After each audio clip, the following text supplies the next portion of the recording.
पवन सिंह जी जौन गीत गौनी बहुत सारे वो गीत गाए, लेकिन एक गीत का जवाब नहीं हो सकता जीवन में। सनहिया लगावल अरे बहुत बात नहीं है। खेसारी लाल हमार भाई वो बहुत गाना गौले हुए हैं, उनकर तो शर्ट संगातना निमन हलमका के गोल का कि बिना हम सुनले सुतबे ना करी कोड़ार वाला के बालू वाला। लेकिन उनका एक गीत था वो कभी पुराना नहीं हो सकता। शर्ट सॉन्ग के बाद कौन गीत?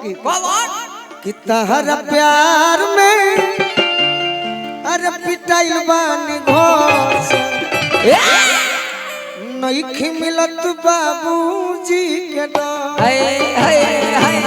यही मीरगंज के विजेंद्र गिरी बाबा गौले रहले, आज भी पुरान ना हो सके ना कि हमारा के मरल बाड़ो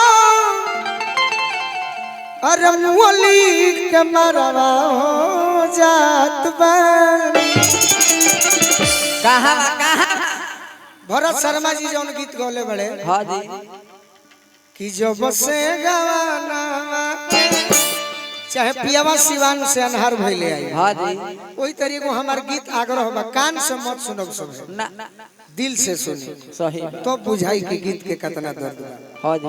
एगो लड़का कहता का कहता कि यदि हम जनले रही थी कि प्रेम के गली इतना सकेत होला, माने प्रेम के गली हो एकरे के इशारा गलती नहीं खिले होते, प्रेम के गली इतना सकेत होला तो पहले तो हम ढुकबे ना करी थी।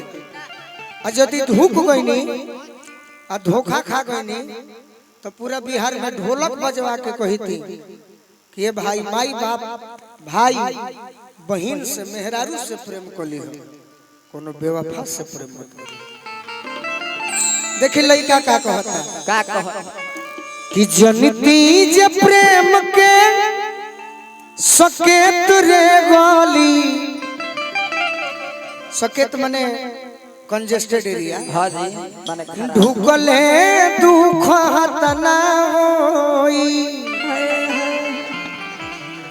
अरे नगर नगर ढिढोरा पीटीती अजनी प्यार करे कोई। नगर ढिढोरा पीटीती जनी प्यार करे कोई। एमे म्यूजिक ना बजवाई। देखे लड़का का कहता, लड़की के गाड़ी देता प्यार से कि अखिया के राहे उतर गईलू दिल में। हमरा आँख के रहे तो दिल में उतरल बाड़ू, अखिया के राहे अरे उतर गईलू दिल में।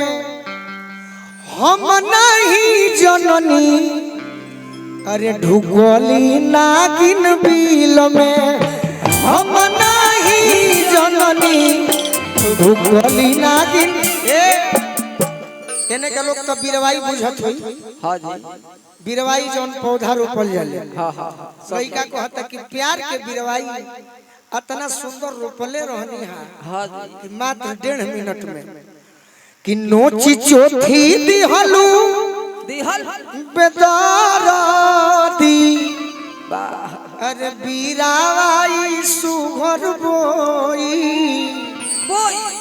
नगर ढिढोरा पीटीती जानी प्यार करे कोई। नगर ढिढोरा जानी प्यार करे। लड़का कहता कि दरकल करे जहामा अरे तोवे जैसे आवा बड़ कन कनाता जब अरे ठेके पुरवा प्रीतिया के मो आम के मोला होला पहले आम के मोला के जब रोप दे उहे आम बड़ हो जाए, सही जना के कोलासी कहल जाला। कुलकुलासी भादो मासी राजन भैया के बियाह केने हुए पहले कहल जात रहे हाँ जी कि प्रीतिया के मोला पर अरे हेंगा देलू खेत में हेंगा दी हो जाला हाँ हाँ वही तरी तू हमारा दिल पर हेंगा देले बड़ू सही अरे हम डहकी के रोई वाह अरे नगर ढिढोरा पीटी जनी प्यार करे कोई नगरा ढिढोरा पीटी जानी प्यार करे अंत में लड़का गाड़ी दे के कहता का हो कि मोर जिंदगानी तोरे कोई मटिया में टह जितना शब्द प्योर भोजपुरी के देहाती है चाचा जी मटिया में माने बर्बाद हाँ जी कि मोर जिंदगानी तोरे अरे कोई मटिया में टह आ कहे लोग सब हरी की आ गोलुए पगले टह